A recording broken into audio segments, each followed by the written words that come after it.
Jamie Foxx just released his Netflix special, which goes through his mystery illness in 2023 where he suffered a brain bleed that led to a stroke.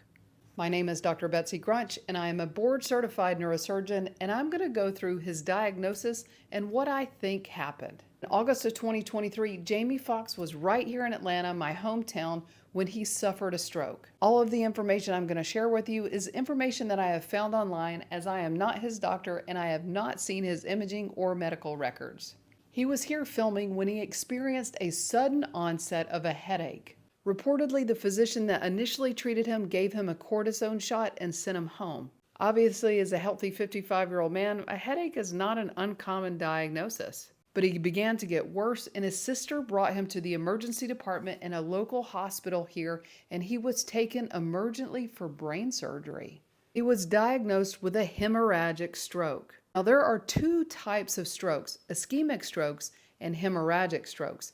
Ischemic strokes are where you have a lack of blood flow to the brain, and hemorrhagic strokes is where you have bleeding into the brain. 87% of all strokes are ischemic and only 13% are hemorrhagic. Of the hemorrhagic strokes, you can have what's called an intracerebral hemorrhage, where you have bleeding into the brain tissue itself. And the other type of hemorrhagic stroke is called a subarachnoid hemorrhage, where you can bleed into the space around the brain, and those are usually from aneurysms. The exact location where Jamie had a stroke has not been revealed, but I can tell you that his physician that treated him has openly been named online, and that particular physician is a neurosurgeon that specializes in endovascular neurosurgery.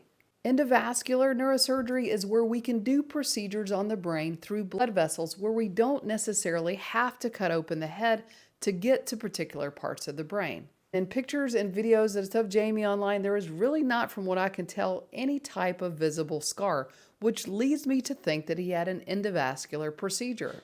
That would likely point to the fact that Jamie possibly suffered a subarachnoid hemorrhage. And the classic presentation is a thunderclap headache, or the worst headache of your life all of a sudden, which matches all the stories that Jamie has shared. It has also been revealed that they found no source for the bleeding on Jamie's brain, which leads me to think that he may have had what's called a perimesencephalic hemorrhage. You usually see subarachnoid blood right in front of the midbrain or a part of the brainstem, and that's because you get a tear in a vein right there that causes the bleed. That can cause headaches, unresponsiveness, dizziness, vision troubles, and all of those symptoms have been reported in his recovery process. 95% of the time, they don't find a source of the bleeding. These are really rare types of subarachnoid hemorrhage and fortunately has a much better prognosis. And as we have seen, fortunately, Jamie has made a near complete recovery. So what we can learn from his story is that no matter how old or how healthy you are, anyone can experience a subarachnoid hemorrhage. It's typically characterized by a thunderclap headache or sudden onset of the worst headache of your life. And the best thing that you can do is go to your local emergency department to get evaluated by a medical professional. And I'm really happy to hear that Jamie is doing well.